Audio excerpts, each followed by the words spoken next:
Olá, meus irmãos, graça e paz seja convosco.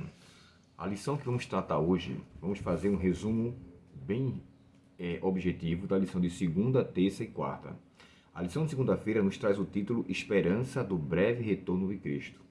O texto mais conhecido é o texto que se encontra no Evangelho de João, capítulo 14, e o verso de 1 a 3, quando Jesus chega a dizer assim: Não se turbe o vosso coração.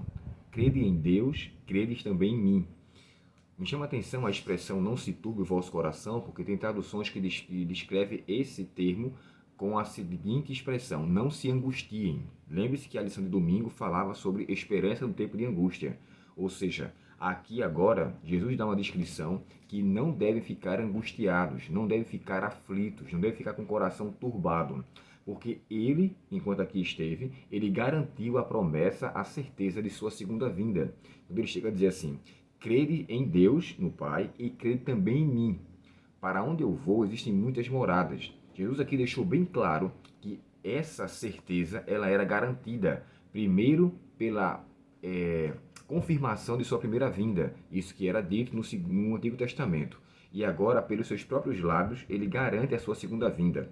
Tito, ao escrever a sua carta, ele descreve isso como uma bendita esperança. É um tempo muito aguardado, um tempo de fato de esperança, um tempo onde tudo será resolvido.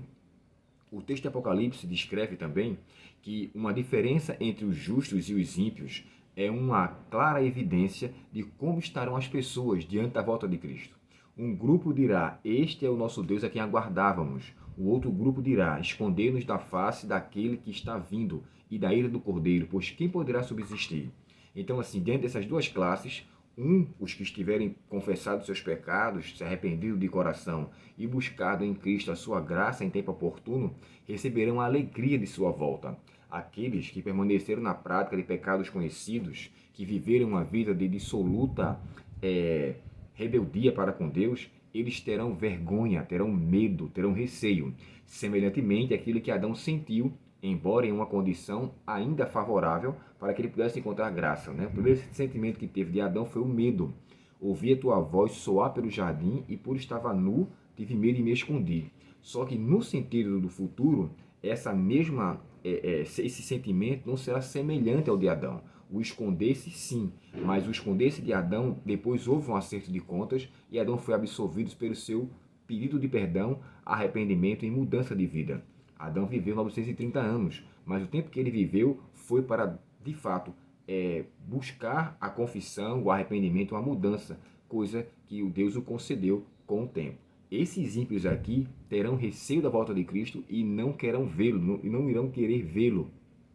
E esse desejo de se esconder fará com que, na verdade, mostre que a condição deles é de impossibilidade de poder contemplar a face de Cristo.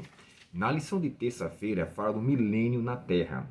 Esse termo, irmãos, milênio, envolve o juízo que os salvos irão fazer quando ele voltar.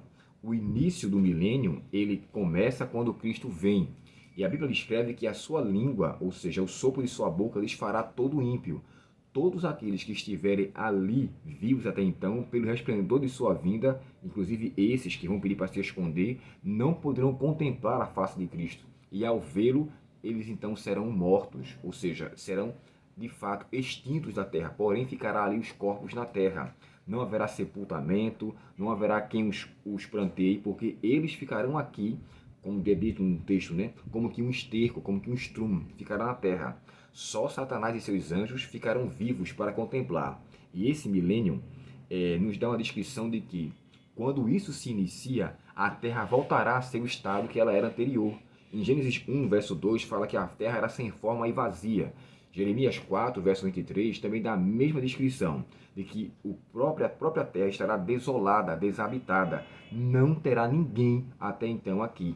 A terra voltará a ser um caos. Ficará tudo destruído.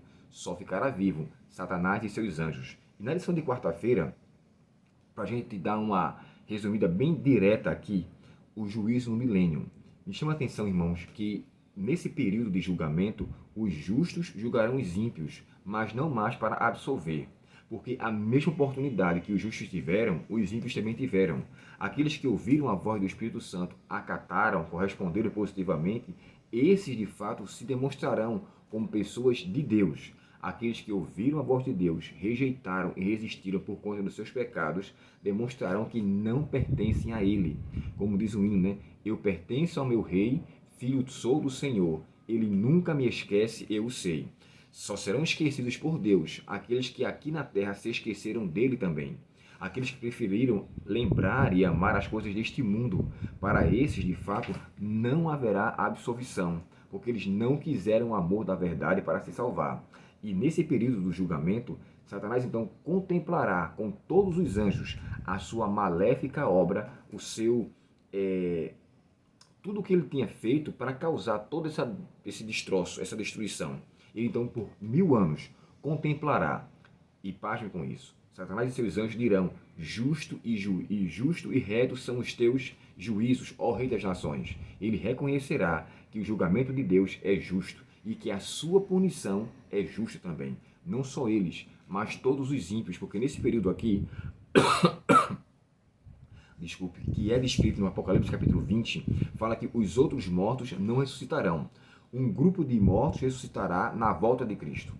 Na segunda volta eles serão ressuscitados e reinarão com ele para sempre. Os outros mortos não ressuscitarão após que se passem os 1000 anos. Após esse período, eles são ressuscitados. Então, nesse momento, haverá ali o que nós chamamos da batalha do Armagedon, ou seja, a última luta entre todos os ímpios e Cristo, os seus anjos e os salvos. Eles então tentarão sitiar ou guerrear contra a cidade santa. Mas o texto fala, irmãos, que descerá fogo do céu e consumirá a todos. É claro dizer a vocês que essa queima aqui será definitiva, de maneira que não haverá nem raiz nem ramo. A destruição será eterna. Não haverá uma outra vida eterna para os ímpios, um fogo que nunca se apaga. Inclusive, será o tema da lição de amanhã, quando fala sobre 2 eternidades. Vamos entrar um pouco mais a fundo nesse sentido. Mas só para deixar claro aqui, esse juízo do milênio será feito pelos justos que tiveram a mesma oportunidade que os ímpios tiveram e pela sua experiência eles vão julgá-los. Exemplo, fulano não está aqui porque ele não atendeu a voz do Espírito Santo. Ele não quis se submeter ao que Deus tinha tido para com eles. Logo, nessa ausência de submissão, fez com que eles, na verdade, demonstrassem de que lado eles estavam. Por essa razão, hoje, como diz o texto de Hebreus, se ouvides a voz do Espírito Santo, Hebreus 3, verso 7, não endureçais os vossos corações. O juízo vai vir, Cristo vai voltar, a destruição vai acontecer, porém, aqueles que perseverarem ao lado de Cristo permanecerão para sempre. Que Deus, portanto, nos abençoe e que eu e você possamos estar diante dele em sua presença hoje, para que quando ele voltar, em sua glória e manifestação, possamos com ele sermos também glorificados e com ele herdarmos a salvação para sempre. Oremos ao Senhor nesse momento. Querido Pai Celestial, muito obrigado, Senhor, pela Tua palavra e pela esperança que temos de que aqueles que se submeterem a Ti serão de fato galardoados, não por méritos humanos, mas por terem aceitado a graça de Cristo a cada dia. Dá-nos neste dia a Tua paz, nos ajuda a Te aceitar cada momento. Perdoa nossos pecados, Senhor, e nos livra do poder do mal. Te pedimos em nome de Jesus. Amém. Deus muito te abençoe. Um ótimo dia em sua presença e até o próximo estudo, se Deus quiser.